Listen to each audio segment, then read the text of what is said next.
बालाजी की, जय गुरु जी की। हम अभी अभी आगे आके दूध अवय तक होगा सत्रान नखाली दर्शन। अभी अभी हम महाराष्ट्र से आए हैं, वहाँ कथा थी, 3 बजे तक कथा करी तो जल्दी जल्दी हो गए क्योंकि हमें बालाजी के दर्शन करना था।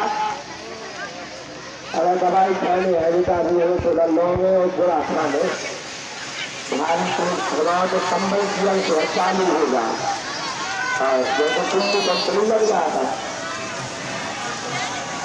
सारा